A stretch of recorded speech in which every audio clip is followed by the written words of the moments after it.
ইয়া আইয়ুহাল মুদ্দাসসির কুম ফাআনযির ওয়া রাব্বাকা ফাকাব্বির ওয়া থিয়াবাকা ফাতাহহির ওয়ার রুজযা ফাহজুর। জোরে বলুন আল্লাহু আকবার। হে বস্ত্র আচ্ছাদনকারী ব্যক্তি, আপনি দাঁড়িয়ে যান, সতর্ক করুন, আপনার রবের তাকবীর, আপনার রবের বড়ত্ব আপনি প্রকাশ করুন এবং এটা বড় আওয়াজে বুলান্দ করে দিন। সূরা মুদ্দাসসির আল্লাহ তাআলা রাসূলকে দাঁড়াতে বলেছেন। এই দাঁড়ানো মানে হলো আপনি সজাগ হয়ে যান, আপনার সামনে দাঁড়িয়ে যান। এখানে আল্লাহ তাআলা তার রাসূলকে বলছেন আপনার চেহারাটাকে আল্লাহর দ্বীনের জন্য একনিষ্ঠভাবে আপনি আল্লাহমুখী করে ফেলুন, দ্বীনমুখী আপনি করে ফেলুন। আল্লাহর দ্বীনের কোনো পরিবর্তন, আল্লাহর দ্বীনের কোনো পরিবর্তন নাই। লা তাবদীলা লিখালকিল্লাহ, আল্লাহর দ্বীনের কোনো পরিবর্তন, আল্লাহর সৃষ্টির কোনো পরিবর্তন নাই। এটাই হলো সঠিক দ্বীন। কিন্তু অধিকাংশ লোক ওয়ালাকিন্না আকসারান নাসি লা ইয়ালামুন, অধিকাংশ লোক তারা তা বুঝতে চায় না, কারণ এই দুনিয়ার কিছু সংখ্যক বান্দার মধ্যে গোমরাহি আছে না নাই? আসতে বলবেন না আছে না নাই? নামাজ পড়বে আল্লাহর নিয়মে, সমাজ চালাবে দুনিয়ার নিয়মে, আছে না? আসতে বলবেন না আছে না? আল্লাহ বলছেন না না, ইসলামকে মানতে গেলে নিজের সুবিধা মতো মানলে হবে না। আল্লাহ তাআলা যা বলে দিয়েছেন হুবহু তাই ফলো করতে হবে। আংশিক মানবে, আংশিক মানবে না, তা হবে না। মহান রব্বুল আলামিন অন্য জায়গায় বলছেন, ইয়া আইয়ুহাল্লাযীনা আমানু দুখুলু ফিস-সিলমি কাফা ওয়া লা তাত্তাবিউ খুতুওয়াতিশ শাইতান ইন্নাহু লাকুম আদুউম মুবিন। জোরে বলুন আল্লাহু আকবার। ইমানদারেরা, তোমরা ইসলামের ভিতরে পরিপূর্ণরূপে দাখিল হয়ে যাও। আংশিক ঢুকবে, আংশিক ঢুকবে না, তা হবে না। পরিপূর্ণরূপে তোমাকে ইসলামকে মানতে হবে। আল্লাহ রাব্বুল আলামিন আর এই জায়গায় বলছেন, আফাতুমিনুনা বিবা'দিল কিতাবি ওয়া তাকফুরুনা বিবা'দ। তুমি কিতাবের কিছু অংশ মানবে, কিছু অংশ মানবে না, তা হবে না। তোমাকে পুরোপুরি মানতে হবে। আংশিক যদি মানো, ফলাফল হলো ইল্লা খিজিয়ুন ফিল হায়াতিদ দুনিয়া, দুনিয়ার জিন্দেগিতে তুমি লাঞ্ছিত হয়ে যাবে এবং আখিরাতের জিন্দেগিতে ক্ষতিগ্রস্তদের অন্তর্ভুক্ত হয়ে যাবে। এই জন্য দ্বীন মানতে হলে আমি আমার মতো করে মানতে পারবো না। দ্বীন মানতে হবে কার নিয়মে? আসতে বলবেন না, কার নিয়মে? সমাজে কিছু লোক আছে যারা নামাজ পড়তে চায় ব্যক্তিগতভাবে, রোজা রাখতে চায় পার্সোনালি, কোনো সমস্যা নাই, কিন্তু যদি তাকে বলা হয় যাকাত ভিত্তিক অর্থনীতি সমাজে চালু করতে হবে, সুদের কারবার বন্ধ করতে হবে, জেনার ব্যাপারে শক্ত ইসলাম যে আইন দিয়েছে সেটাকে বাস্তবায়ন করতে হবে, মদের ব্যাপারে যে হুকুম দেওয়া হয়েছে এখানে শক্তভাবে সমাজে বাস্তবায়ন করতে হবে, অনেক মুসলিম নামরূপী মুনাফিক চক্র তা মানতে চায় না। আছে না নাই? আবু জেহেলের সমাজের বৈশিষ্ট্য ছিল হলো মদ, জেনা, সুদ, জুয়া। তাহলে মদ, জেনা, সুদ, জুয়া, এই চারটা হচ্ছে আবু জেহেলের সমাজের বৈশিষ্ট্য। আজকের সমাজে তো এগুলো নাই। আসতে বলবেন না, এগুলো আছে না নাই? আচ্ছা, তাহলে আমরা এই যে সমাজে বসবাস করছি এই সমাজে অধিকাংশ কোন শ্রেণীর লোক বলেন? আমরা কি মুসলিম না নন মুসলিম? বলেন সবাই, আমরা কি? আমরা মুসলমান। যে সমাজে চালু আছে মুসলমানের বিধান না আবু জেহেলের বিধান? বলেন সবাই, কার বিধান চালু আছে? মদ ছিল আবু জেহেলের সমাজের বৈশিষ্ট্য, জেনা হলো আবু জেহেলের সমাজের বৈশিষ্ট্য, সুদ হলো আবু জেহেলের সমাজের বৈশিষ্ট্য, জুয়া হলো আবু জেহেলের সমাজের বৈশিষ্ট্য। তাহলে আমি মুসলমান, আমি যদি বলি যে আমি ইসলামকে মেনে চলছি, কেমন ভাবে? যদি আপনার মধ্যে যদি এই সমস্ত অন্যায়ের, ইসলাম বিরোধী এই সমস্ত কার্যকলাপের বিরুদ্ধে যদি আপনার দিল না অস্থির হয়, সমাজ থেকে এগুলো নির্মূলের জন্য যদি আপনার ভিতরে যদি সেই চেতনার সৃষ্টি না হয়, তাহলে ভাবতে হবে আপনার মধ্যে ভালো গোমরাহি ঢুকেছে। আপনি শয়তানের চরম চক্রান্তের শিকার হয়ে পড়ে আছেন। এই জন্য ইসলামকে মানতে হবে 1 আনা না 16 আনা? বলেন 1 আনা না 16 আনা? 16 আনা। এর মধ্যে একটু ঢুকানো যাবে না, কিছু বেরও করে দেওয়া যাবে না, ইফরাত করা যাবে না, তাফরিত করা যাবে না, মর্জি মতো খাটো করা যাবে না, মর্জি মতো লম্বাও করা যাবে না। আল্লাহ তাআলা যে বিধানটা দিয়েছেন পুরোপুরি ফলো করতে হবে।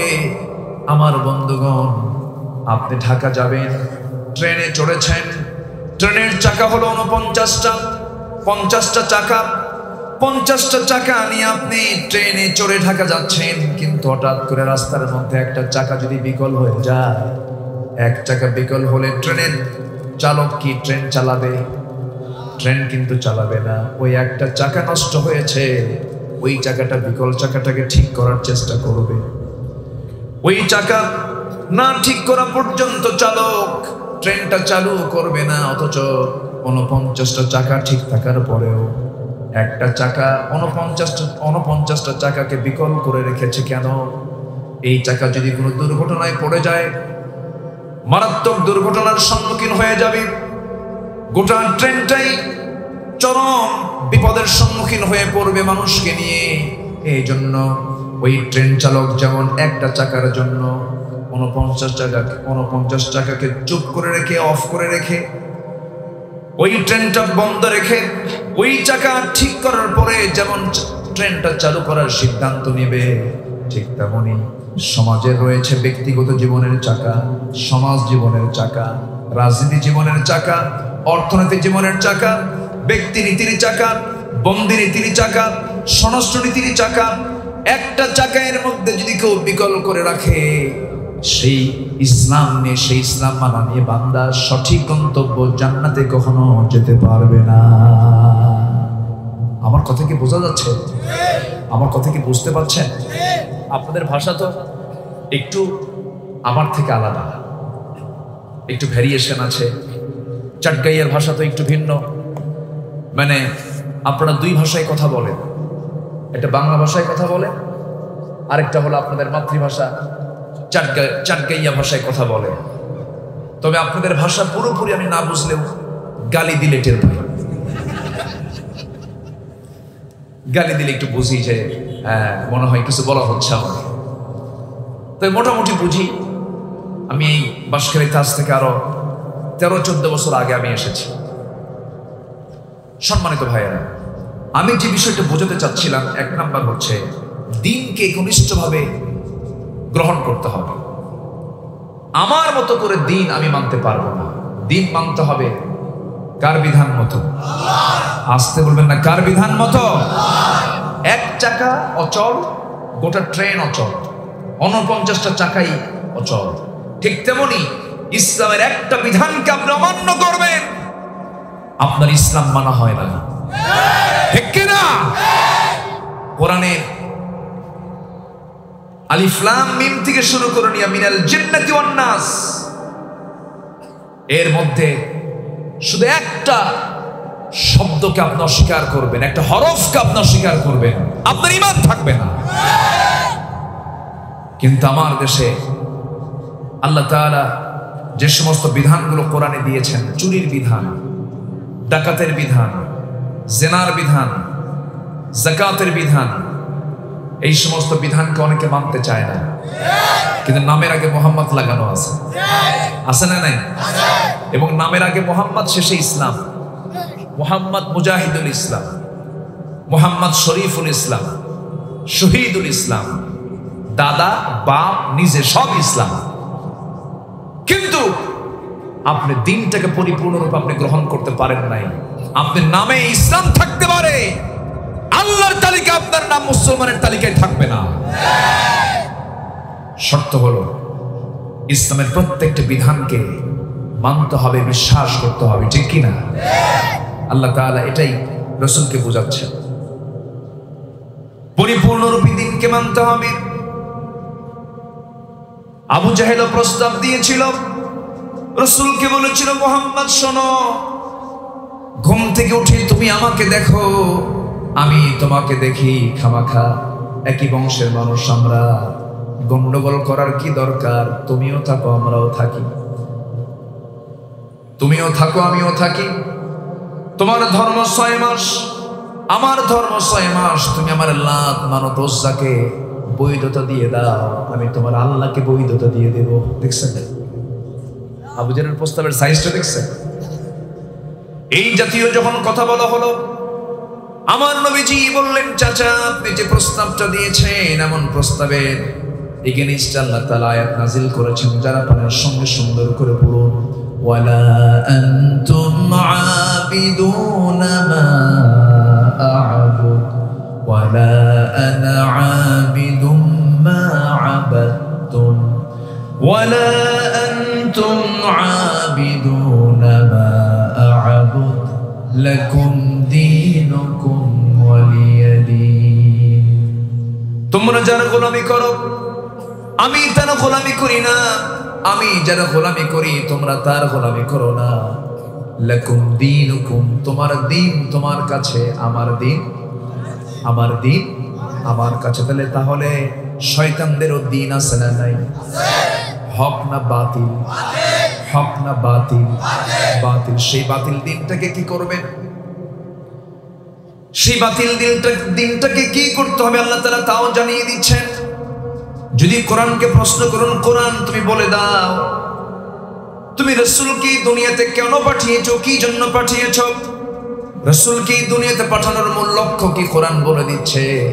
যারা পারেন সুন্দর করে বলুন, হুয়াল্লাযী আরসালা রাসূলাহু বিল হুদা ওয়া দীনিল হাক্কি লিইয়ুযহিরাহু আলাদ-দীনি কুল্লিহি ওয়া কাফা বিল্লাহি শাহীদা ওয়ালাউ কারিহাল মুশরিকুন। তিনি সেই মহান সত্তা যিনি তার রাসূলকে দ্বীনে হক দিয়ে দুনিয়াতে পাঠিয়েছেন, যেন তিনি কি করতে পারেন, এই দুনিয়াতে এই আল্লাহর দ্বীনের বিপরীতে যত দ্বীন আছে, যত মতবাদ আছে, যত তন্ত্র মন্ত্র আছে, যত ইজম আছে, প্রত্যেকটা দ্বীনের উপরে যেন আল্লাহ রাসূল এই দ্বীনকে যেন, আল্লাহর দ্বীনকে যেন বিজয়ী করতে পারেন, বিজয়ী করেন। এই জন্য আমি তাকে দুনিয়াতে পাঠিয়েছি। আমার নবীজি যে সমাজে বসবাস করেছিলেন, সেই সমাজে কি দ্বীনটা প্রথমে বিজয়ী ছিল নাকি? বিজয়ী ছিল? দোয়া করে বিজয় আসছে শুধু নাকি? খানকা খুলে শুধু বিজয় আসছে নাকি? না। একটু কান লাগাবেন, মনোযোগ দিয়ে শোনার চেষ্টা করবেন। সময়টা একটু অল্প, কিন্তু আমরা একটু বোঝার চেষ্টা করব। আমরা অনেকে মনে করি আজান হলো 5 ওয়াক্ত নামাজটা পড়বো, রমজান মাসে রোজা আসবে, রমজান মাসে রোজাটা রাখবো, টাকা আছে হজে যাব, হয়তো কিছু দান সদকা করবো, মসজিদ একটা বানায়, মাদ্রাসা বানায়, বলবো আমার এই মাদ্রাসার পাশে কবরটা দিয়ে দিও।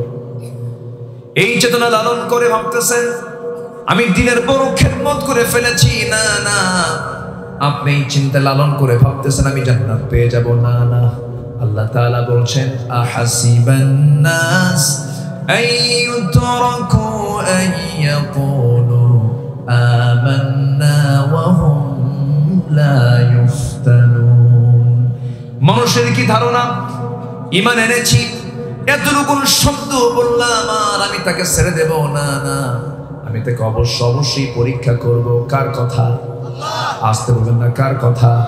আল্লাহ এই আয়াতের অনুকূল আরেকটা আয়াত বলেছেন, ওয়ালানাবলুওয়ান্নাকুম বিশাইইম মিনাল খাউফি ওয়াল জু'i ওয়া নাকসিম মিনাল আমওয়ালি ওয়াল আনফুসি ওয়াস সামারাত ওয়া বাশশিরিস সাবিরিন। জোরে বলুন আল্লাহু আকবার।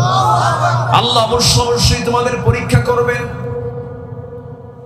আল্লাহ তাআলা যাকে পছন্দ করেন তাকে পরীক্ষার মধ্যে ফেলে দেন। মাইয়ুরিদিল্লাহু বিহি খাইরান ইউসুফ মিনহু, আল্লাহ যার কল্যাণ চান তাকে বিপদে ফেলে দেন, মুসিবতে ফেলে দেন, রোগাক্রান্ত করেন, বিপদগ্রস্ত করেন, সন্তান দিয়ে আবার নিয়ে নেন, বিপদের মধ্যে ফেলে দেন। কারণ আমার বন্ধুগণ, জান্নাত পেতে হলে পরীক্ষা ছাড়া বান্দা কখনো জান্নাত পাবে না, ঠিক কিনা বলেন? এটা আল্লাহ তাআলা নিজে ওয়াদা করছেন, ওয়ালানাকুম, অবশ্যই আমি তোমাদেরকে পরীক্ষা করব পাঁচটা জিনিসের দ্বারা, ভীতির দ্বারা, ক্ষুধার দ্বারা, সম্পদের ক্ষয়ক্ষতির দ্বারা,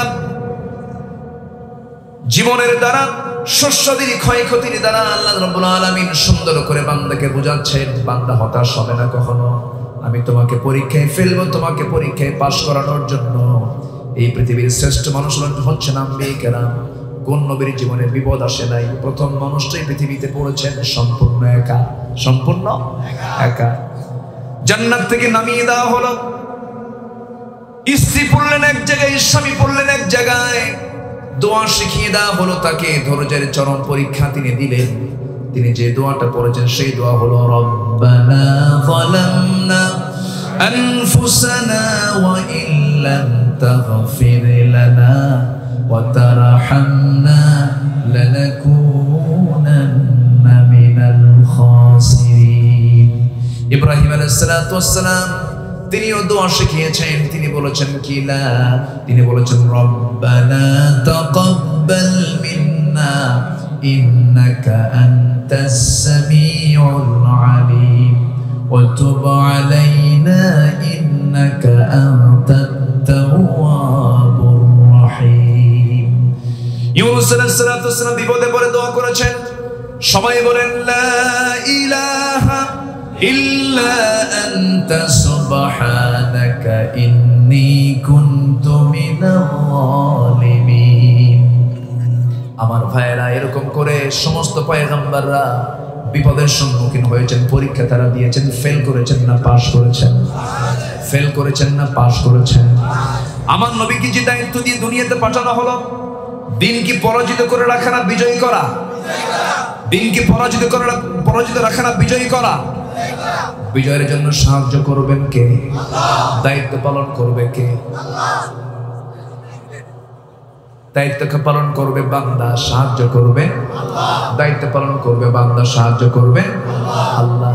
ওয়ালাকাদ নাসারাকুমুল্লাহু বিবাদরিন ওয়া আনতুম আদিল্লাহ। তোমরা অসহায় ছিলে বদর প্রান্তরে, আমি আল্লাহ তোমাদেরকে কাতারে কাতারে ফেরেশতা পাঠায় আমি তোমাদেরকে সাহায্য করেছি। সাহায্যের দায়িত্ব কার? আর দিনকে বিজয় করার জন্য আন্দোলন করার দায়িত্ব কার? আমাদের। কাদের বলেন? আমাদের। এই ভুলটা কিন্তু করা যাবে না। রাসূলকে জন্য বলেছেন ফাকিম ওয়াজহাকা লিদ-দীনি হানিফা, আপনি দাঁড়িয়ে যান আল্লাহর দ্বীনকে ঘনিষ্ঠভাবে গ্রহণ করে, আপনি দাঁড়িয়ে যান। এই দ্বীনের কোনো পরিবর্তন নাই, আল্লাহর সৃষ্টির কোনো পরিবর্তন, এটাই মজবুত দ্বীন। এই দ্বীনকে বিজয়ী করতে হবে। আমার নবীজি যখন সোজা সাপটা যখন আবু জেহেলকে শুনিয়ে দিলেন, তোমার দিন তোমার কাছে, আমার দিন আমার কাছে, এই কথা বলার সঙ্গে সঙ্গে আবু জেহেল আর কিছুই করতে পারলো না। আবু জেহেল মনে ভাবলো না আর তো কোনো লাভ হবে না, সকল প্রস্তাব দেওয়া শেষ হয়ে গেছে। আবু জেহেল এমন কথা বলেছে, মুহাম্মদ বিন আব্দুল্লাহ তুমি কি চেয়ার চাও নাকি? মক্কার চেয়ার আমি তোমাকে দিয়ে দেব। আর কি চাও তুমি? মক্কার সবচেয়ে সুন্দরী নারী দিয়ে দেব, যা চাও সবকিছু দেব, তুমি দিনটা ছেড়ে দাও। রাসূল বলেন, চাচা ডান হাতে সূর্য, বাম হাতে যদি চাঁদ পৃথিবীর কেউ এনে দেয়, আল্লাহর দিন থেকে আমি এক চুল পরিমাণ নড়ব না। অনড় থেকে গেলেন। কিন্তু মুনাফিকদের মুখ থেকে এই জাতীয় কথা বের হয় নাকি? মুনাফিকরা এই দিকেও থাকে, ওই দিকেও থাকে, মুযাবযাবি দুই দিকেই থাকে তারা। ইমানদার দুই দিকে থাকবে না। গতকালকের আলোচনা ছিল আমার সূরা মুনাফিকুন থেকে।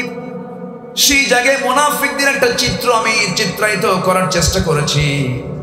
আজকে আমি যে বিষয়টা বলতে চাচ্ছি, এই দিন আমার আপনার দায়িত্ব আছে বিজয় করার জন্য। এই দায়িত্ব আছে না নাই বলেন? সমাজের মদ থাকুক না না থাকুক, আমরা কোনটা চাবো? মদ থাকবে না না থাকবে?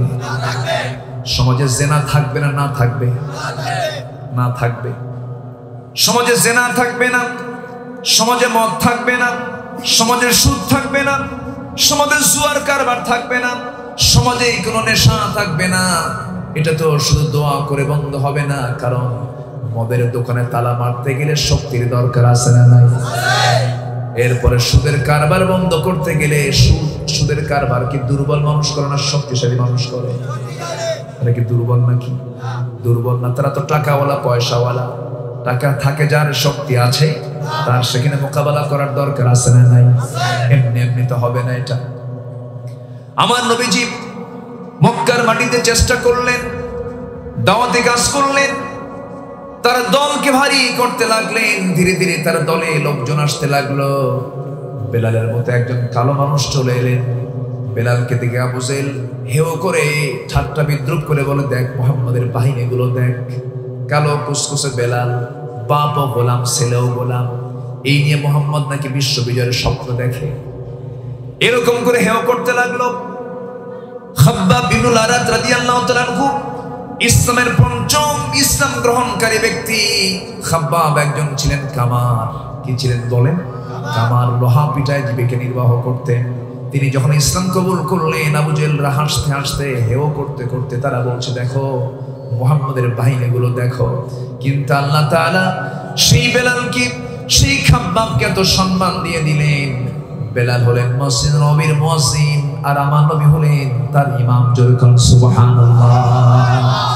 আল্লাহ বলছেন, ইন্না খালাকনাকুম মিন যাকারিন ওয়া উনসা ওয়া জাআলনাকুম শুউবান ওয়া ক্বাবাইলা লিতাআরাফু ইন্না আকরামাকুম ইনদাল্লাহি আতকাকুম। আমি তোমাদেরকে এক পুরুষ এবং এক নারী আদম এবং হাওয়া থেকে তোমাদেরকে সৃষ্টি করেছি। এরপরে তোমাদেরকে বিভিন্ন গোত্রে গোত্রে ভাগ করে দিয়েছি, বিভিন্ন ভাষা বর্ণ দিয়েছি। তবে তোমাদের মধ্যে সেই লোকটা আমার কাছে সবচাইতে দামি। চৌধুরী হয়ে লাভ কি, সরকার হয়ে লাভ কি? চৌধুরী হয়ে লাভ কি, সরকার হয়ে লাভ কি? মোগল, পাঠান, মির্জা, এই সমস্ত বংশগত কৌলিন্য দিয়া কোন পদ পদবী দিয়ে আল্লাহর কাছে সম্মান পাওয়া যাবে না। আল্লাহ বলছেন, আমার কাছে সম্মানিত সেই ব্যক্তি, যে ব্যক্তিটা আমি আল্লাহ আমাকে সবচাইতে বেশি ভয় করে। জোরে করে বলি সুবহানাল্লাহ। এই জন্য আমরা হয়ে যাব কার গোলাম? আসতে বলবেন না, কার গোলাম? আকাশটা কার? জমিনটা কার? সূর্যটা কার? চন্দ্রটা কার? এই জমিনের সুদ থাকবে না যাকাত থাকবে? এই জমিনে অন্যায় থাকবে না ন্যায় থাকবে? ন্যায় প্রতিষ্ঠান আন্দোলন করেছেন মুহাম্মদ আলাইহি ওয়াসাল্লাম। আমার নবীজি যখন সাহাবায়ে কেরামকে নিয়ে এই দ্বীনের দাওয়াতের কাজ যখন শুরু করে দিলেন, ওই সমাজের মদ্যপ, ওই সমাজের সুদখোর সব নবীর বিরুদ্ধে ষড়যন্ত্রের জাল বিস্তার করতে লাগলো। নবীজিকে প্রথমেই চেষ্টা করলো তাকে বারণ করার জন্য, পারলো না। সঙ্গে সঙ্গে প্ল্যান করলো কেমন করে মুহাম্মদকে এই সমস্ত কাজ থেকে দূরে রাখা যায়। আশেপাশের লোকজনকে ধরতে লাগলো। বেলাল যখন ইসলাম কবুল করেছেন, সঙ্গে সঙ্গেই বেলালের মনিবকে টাইট দিয়ে দিয়ে বলল, উমাইয়া তোমার বাড়ির ভাত কাপড় চোপড় খায়া বেলাল মুহাম্মাদের গুণগান গায়। সঙ্গে সঙ্গে তাকে পাকড়াও করে ফেলা হলো। বলা হলো, বেলাল শুনতে পেলাম তুমি নাকি দ্বীন গ্রহণ করেছো। বেলাল বলছেন, শুনবেন কেন আপনি? আমার এই মুহূর্তে আমার মুখ থেকে আপনি দেখে নেন। আশহাদু আল্লা ইলাহা ইল্লাল্লাহু ওয়াহদাহু লা শারীকা লাহু ওয়া আশহাদু আন্না মুহাম্মাদান আবদুহু ওয়া রাসূলুহু। হিদায়াতের মালিক কে? আসতে বলবেন না কে? বেলাল কারবের মানুষ না, অনারবি মানুষ। অনারবি মানুষ, বাইরের মানুষ, কালো কুসকুসে মানুষ। কিন্তু আল্লাহ তাআলা কি সম্মান তাকে দিয়ে দিলেন। দূরের মানুষ রাসূলকে চিনতে পারলো, ঘরের মানুষ রাসূলকে চিনতে পারলো না। আবু লাহাব চিনতে পারে নাই, আবু জেহেলরা চিনতে পারে নাই, বরঞ্চ তাদের বিরুদ্ধে গজবের সূরা নাযিল হয়েছে। তাব্বাত ইয়াদা আবি লাহাব ওয়া তাব্বা মা আগনা আনহু মালুহু ওয়া মা কাসাব সায়াসলা নারান যাতা লাহাব ওয়া ইমরাআতুহু হাম্মালাতাল হাতাব في جيدها حبل من مسد দেয়। জোরে বলুন আল্লাহু আকবার। কিন্তু বেলাল ইসলাম কবুল করলেন ঠিকই, অত্যাচারের স্টিমরোলার চালানো হলো তার দেহের উপরে। পশু বান্দেজি দড়ি দিয়া, খেজুরের পাকানো রশি দিয়া তার হাত তার পা দুটা বেঁধে ফেলে গলার মধ্যে দড়ি ঢুকাইয়া তপ্ত মরুর মধ্যে নিয়ে চলে গেল। চিৎ করে শুয়ে রেখে বুকের উপরে পাথর চাপা দিয়ে বলল, বেলাল ইসলাম ছাড়বে কিনা বল, দিন ছাড়বে কিনা বল। সঙ্গে সঙ্গে তিনি বলছেন, দিন তো ধরেছি, ছাড়ার জন্য নয়, হাসতে হাসতে দুনিয়া থেকে বিদায় নিয়ে নেব, আল্লাহর দিন থেকে আমি চুল পরিমাণ নড়ব না। জোরে বলি সুবহানাল্লাহ, আর জোরে বলি সুবহানাল্লাহ। ফাকিম ওয়াজহাকা লিদ-দীনি হানিফা। এমন ভাবে দাঁড়িয়ে থাকলেন বেলাল। উমাইয়া মারতে মারতে ক্লান্ত হয়ে গেছে, হাত আর চলে না। এক পর্যায়ে বাম হাতটা তার মুখের মধ্যে ঢুকায় দিয়া টান মেরে তার জিহ্বা বাইরে বের করে ফেলেছে। এখন বলতেছে, বেলাল মুখে তুই আল্লাহর জিকির করবি কেমনে, তোর জিকিরটা বন্ধ করে দেব। সঙ্গে সঙ্গে বাবলা গাছের কাঁটা তার জিহ্বার মধ্যে ঢুকায় দিয়েছে, ফিঙ্কি দিয়ে রক্ত পড়া শুরু হয়ে গেছে। বলা হলো, বেলাল রে জিহ্বা বন্ধ করেছে, তুই কেমন করে আল্লাহর জিকির করবি? বেলাল বলছেন, বন্ধ করেছ আমার মুখের জিহ্বা, কিন্তু আমার দিলের মধ্যে আমার আল্লাহর নামটা আমি অঙ্কন করে নিয়েছি। সাইয়েদনা বেলাল হাইয়ান মাজরুহান, বাঁচলেন কিন্তু জখম হয়ে গেলেন। নবীর কানে সংবাদ চলে গেছে, রাসূলের হাতে সেই সময় পাওয়ারটা নাই। আবু জাহেল হলো মক্কার সিটি মেয়র, তার হাতে সমস্ত পাওয়ার। নবীজি বলছেন, আবু বকর দেখো তো, আল্লাহ তোমাকে প্রচুর সম্পদের মালিক বানিয়েছেন, আমার বেলালকে যদি মুক্ত করে আনতে পারো, আল্লাহ তোমার জন্য উত্তম জান্নাতের ব্যবস্থা করে দিবে। সাইয়েদনা আবু বকর সিদ্দিক রাদিয়াল্লাহু তাআলা তিনি স্বর্ণ মুদ্রা হাতের মধ্যে করে নিয়ে চলে গেলেন। উমাইয়ার সামনে দাঁড়ায় বলেন, উমাইয়া রে, তোর কি লাগবে, তোর কি চাওয়া? এই যে স্বর্ণ মুদ্রা তোর জন্য নিয়ে আসছি, বিনিময়ে বেলালকে মুক্ত করে দে। স্বর্ণ মুদ্রা তার মুখে নিক্ষেপ করে বেলালকে সেই জায়গা থেকে দাস মুক্ত করে নবীর সামনে যখন হাজির করা হলো, নবীজি তার চেহারার দিকে তাকায় দেখেন, মাথা থেকে পা পর্যন্ত একটা ইঞ্চি জায়গা নাই যেখানে রক্তের চিহ্ন নাই, জখমের চিহ্ন নাই। আমার নবীজি কাঁদতে কাঁদতে বলছেন, বেলাল রে মন খারাপ করো না বেলাল, এই যে তোমার রক্ত এই জমিনে স্পর্শ করেছে, এই জমিনেই দেখতে পাবে আল্লাহর দিন কায়েম হয়ে গেছে।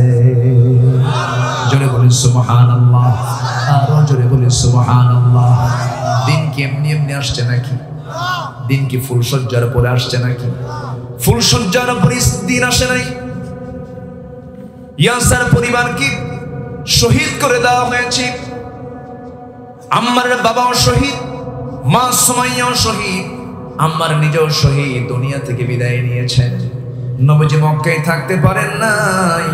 নবীজির মতো উদার মানুষ, সরল মনের মানুষ, এমন সুন্দর সত্যবাদী মানুষ, যার মুখে হাসি ছাড়া কিছুই ছিল না, সেই নবীজি কারো দ্বারা কাউকে কোনোদিন কোনো ক্ষতিও করলেন না, কথায় কষ্ট দিলেন না, চলতে ফিরতে কাউকে কষ্ট দিলেন না, কারো সম্পত্তি জবরদখল করলেন না, কারো বাড়িতে আগুন ধরায় দিলেন না।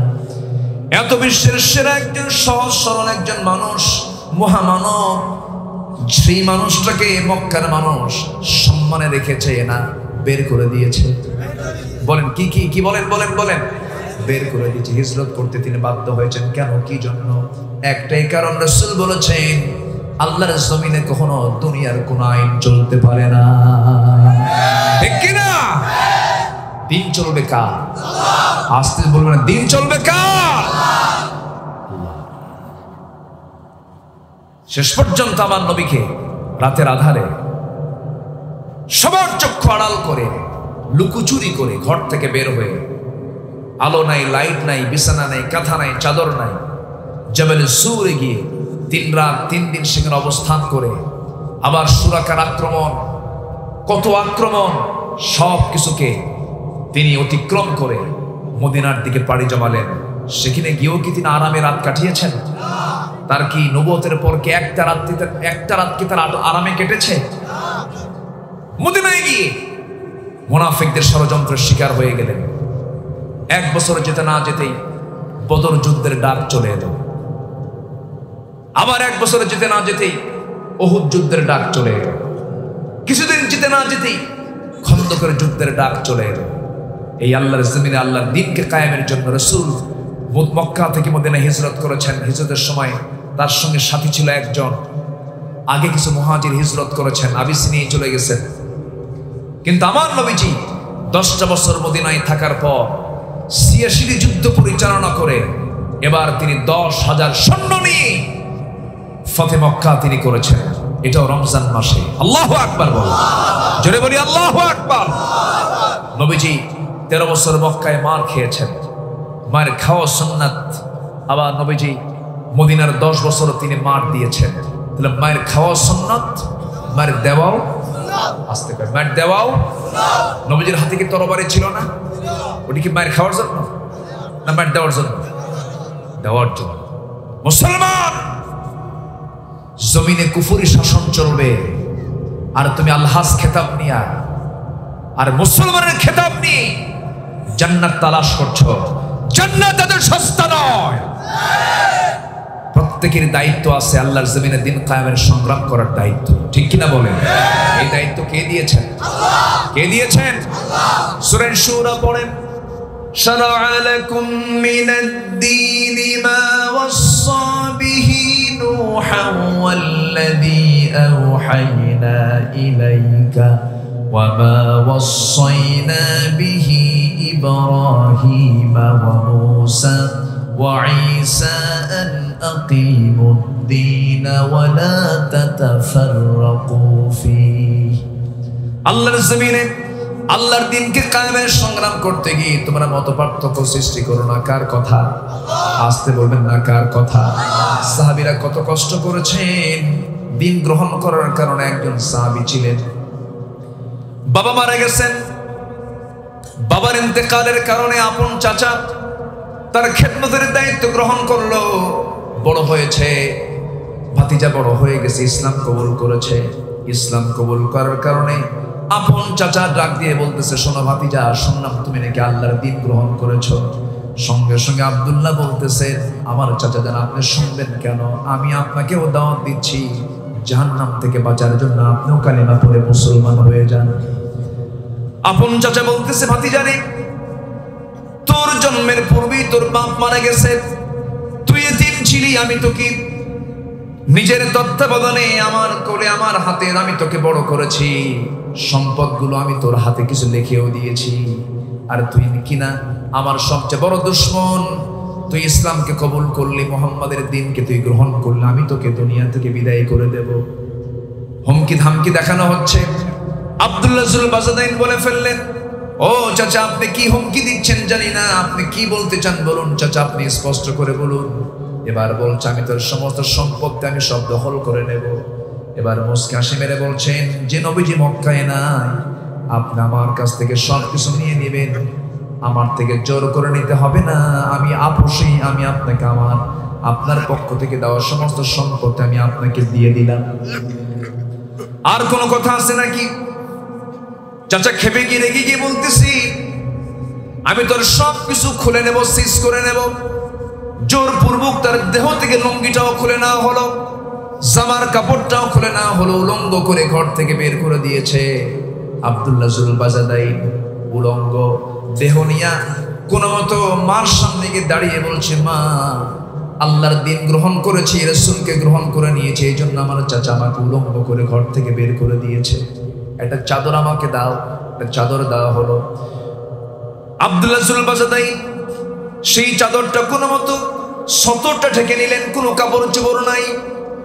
মক্কা মদিনার এরিয়াতে বছরে 1 মাস 2 মাস করে শীতের কাল চলে। সেই সময় শীতকাল চলছিল, শীতের সময় চলছিল, প্রচন্ড ঠান্ডার ভিতরে।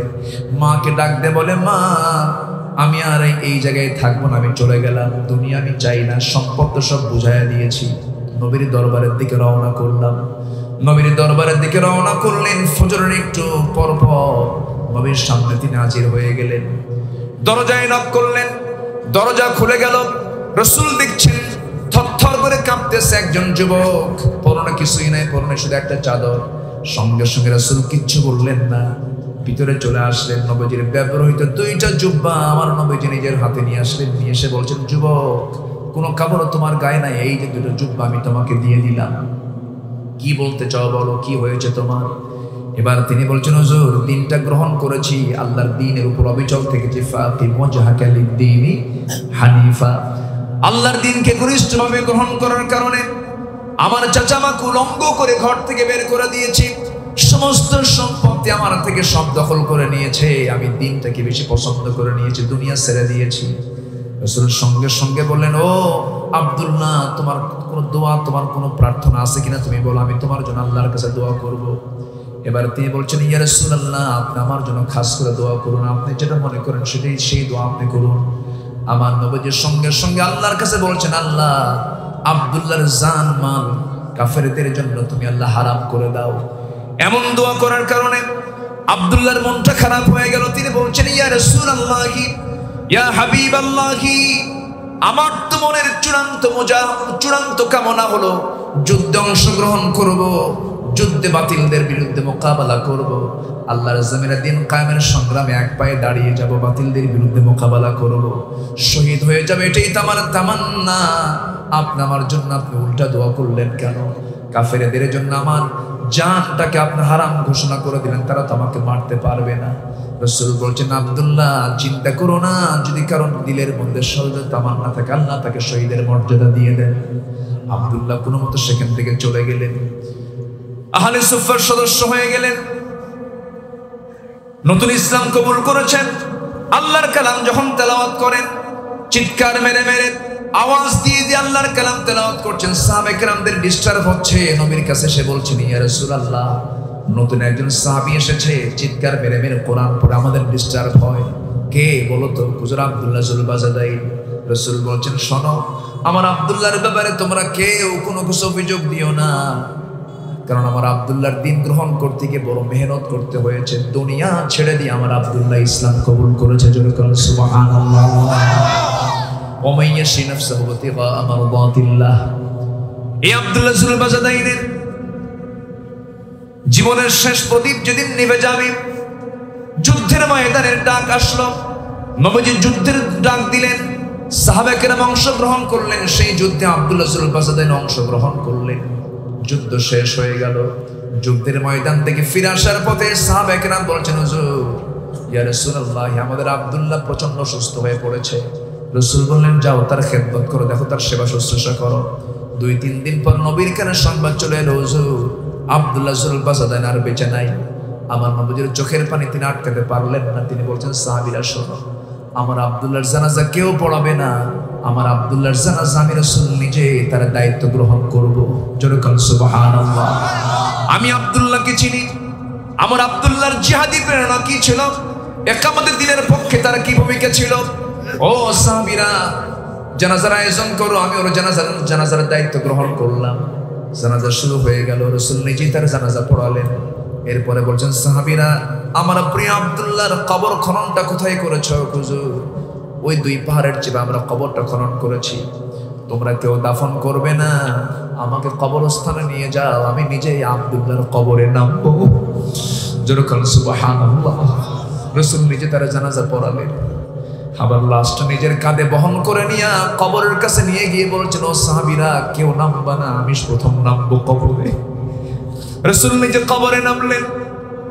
কবরে নেমে হাত 2টা আগায়া দিলেন আর বলেন, আবু বকর আমার ডানে নামো, ওমর আমার বামে নামো। এই দুনিয়ার সেরা 3 জন মানুষ, আমার নবীজির মাঝখানে ডান আবু বকর, মা তোলাতিশ শামসু লা গারবাত, বাম পাশে ওমর। এই 3 জন সেরা মানুষ নবীজির সহ 3 জন ওই কবরে নামিয়ে হাত 2টা আগায় দিয়েছেন, রাসূল দাও আমার আব্দুল্লাহর লাশটা আমার হাতে তুলে দাও। আমার নবীজির লাশটা হাতের মধ্যে উঠায় নিয়া বলছেন, আবু বকর মাথাটা ধরো, ওমর তুমি পাটা ধরো। আস্তে করে আমার নবীজি লাশটা আস্তে করে কবরে শোয়া দিলেন। ডান কাঁধ করে দিয়া বুকের উপরে হাতটা রেখে আকাশের দিকে তাকিয়ে তাকিয়ে চোখের পানি ফেলতে ফেলতে বলছেন, আকাশের মালিক আল্লাহ, এই আব্দুল্লাহ দ্বীন গ্রহণ করতে গিয়ে সম্পদ ছেড়ে দিয়েছে, দুনিয়ার সমস্ত মায়া মহাব্বত ছেড়ে দিয়েছে। ও আল্লাহ, আমি আজ পর্যন্ত, এই মুহূর্ত পর্যন্ত আমি রাসূল এই আব্দুল্লাহর উপরে রাজি আছি, তুমি আমার আব্দুল্লাহর উপরে রাজি হয়ে যাও। তুমি আব্দুল্লাহর প্রতি সন্তুষ্ট হয়ে যাও। এই কথা পাশে দাঁড়ায় একজন সাহাবী শুনতেছেন, সাদ বিন আবি ওয়াক্কাস রাদিয়াল্লাহু তাআলা আনহু। তিনি শুনতেছেন আর ডুকরে ডুকরে কাঁদতেছেন, হায়রে আমার পোড়া কপাল, এই কবরবাসী আব্দুল্লাহ না হয়ে আমি সাদ বিন আবি ওয়াক্কাস হলে আমার নিজের জীবনটা ধন্য হয়ে যেত। আমার ভাইয়েরা, আমার বন্ধুগণ, দিন তেমনি এমনি আসে নাই। যুদ্ধের ময়দানে গিয়ে শাহাদত বরণ করেছেন সাহাবীরা, আবার কেউ পঙ্গুত্ব বরণ করে ফিরে আসতে নিয়ে রক্তক্ষরণ হয়ে হয়ে পাহাড়ের চিপায় শাহাদত বরণ করেছেন। তাদেরকে পাহাড়ের চিপায় রেখে চলে এসেছেন। বদরের প্রান্তরে 14 জন সাহাবীর শাহাদত হয়েছে। উহুদের প্রান্তরে 70 জন সাহাবী জীবন দিয়েছেন। আমার নবীর আপন চাচা আমির হামজা দুনিয়া থেকে বিদায় নিয়েছে। আমার নবীজি উহুদের ময়দানে সবচেয়ে বেশি রক্তাক্ত হয়েছে। নবীজি বারবার বলছেন, আমার চাচা আমির হামজা কোথায়, দেখো তো কোথায়। লাশটা ছিন্ন বিচ্ছিন্ন হয়ে পড়ে আছে, কানটা নাই, নাকটা নাই, চোখটা তুলে নিয়ে গেছে, হাত কাটা পা কাটা। আমার নবীজি ছিন্ন বিচ্ছিন্ন এই দেহটাকে বুকটা চিরে কলিজাটা তারা নিয়ে চলে গেছে। আমার রাসূল বলছেন, আমার চাচা আমির হামজার লাশটা রাখো, দেখো তো আমার আব্দুল্লাহ বিন জাহাশের লাশটা কোথায়। আব্দুল্লাহ বিন জাহাশের লাশটাও তার কান কাটা নাক কাটা।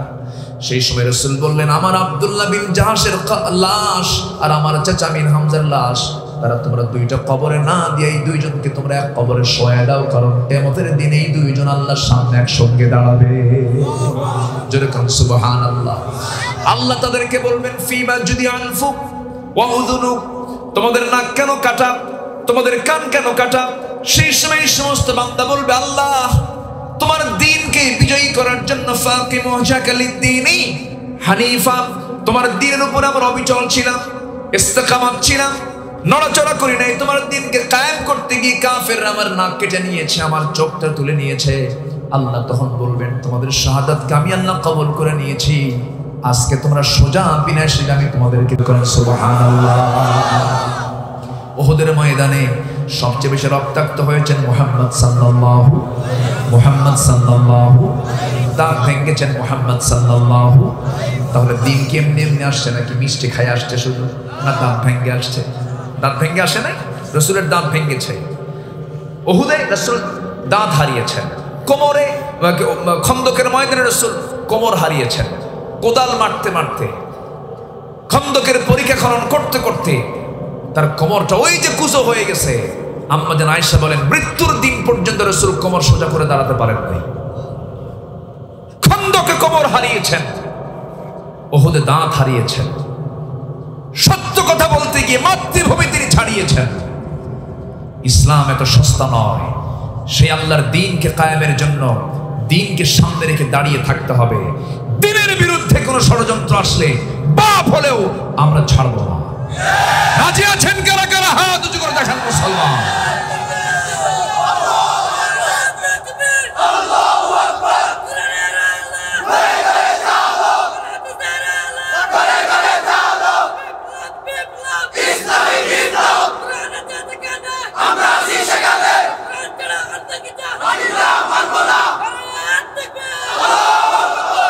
সম্মানিত ভাইয়েরা, যারা তাগুত তারাও কিন্তু যুদ্ধ করে।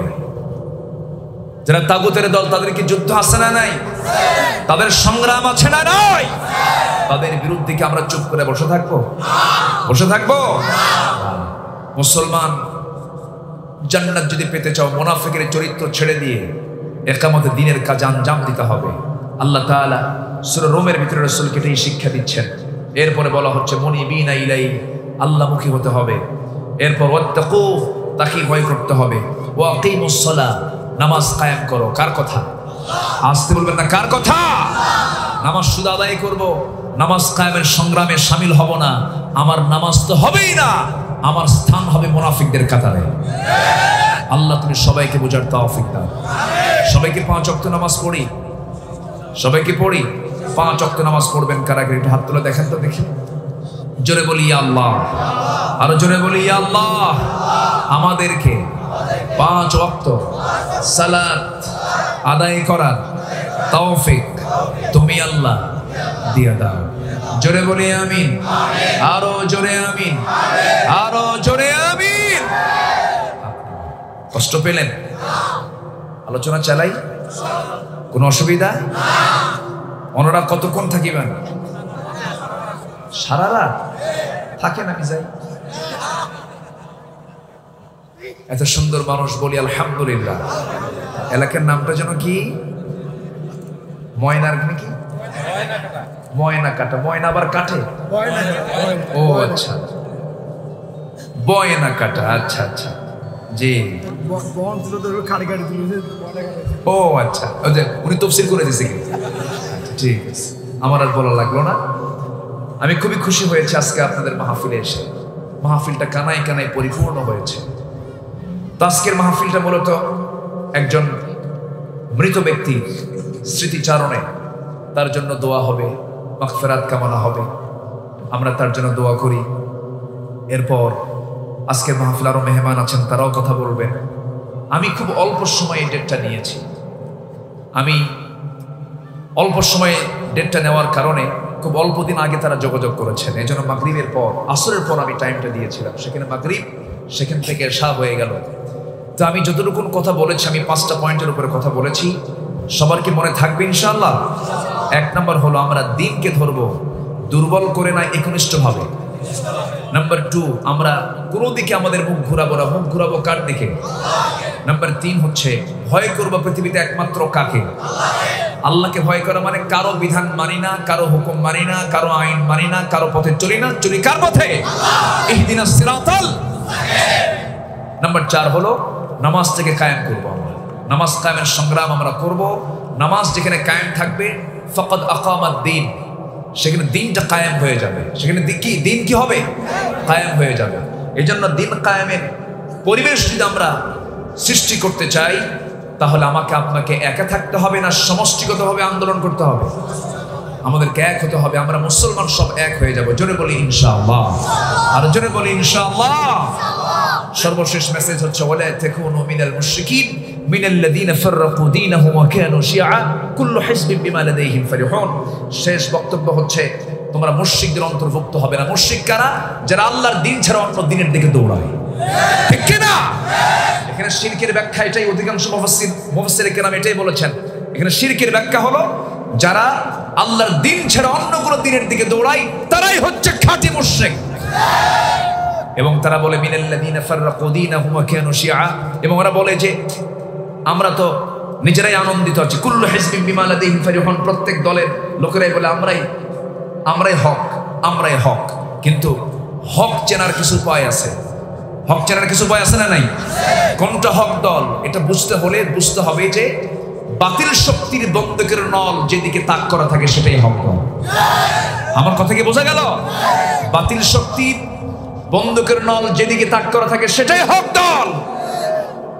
সাধারণ মানুষ হক দলকে চিনতে না পারলেও, যারা মুনাফিকরা হক দলকে না চিনতে পারলেও, যারা বাতিল তারা কিন্তু হক দল ঠিকই চেনে।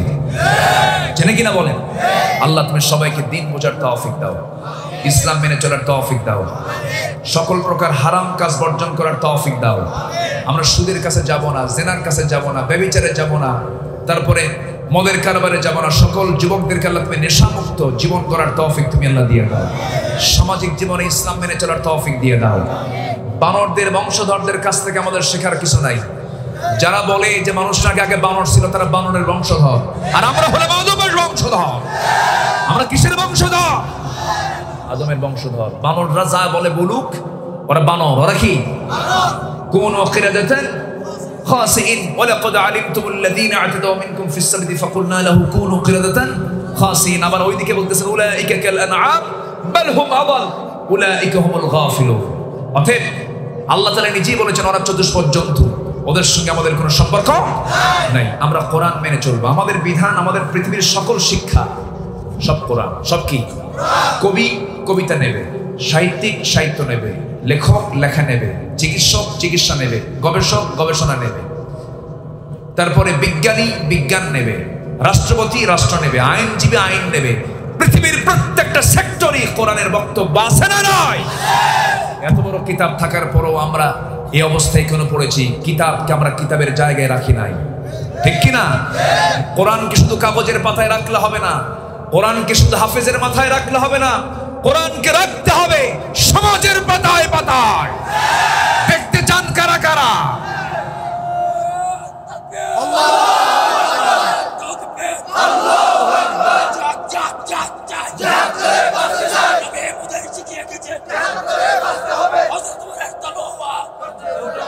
নারে তাকবীর! আল কোরআনের আলো, কোরআন হাদিস যেখানে, আমার নেতা তোমার নেতা।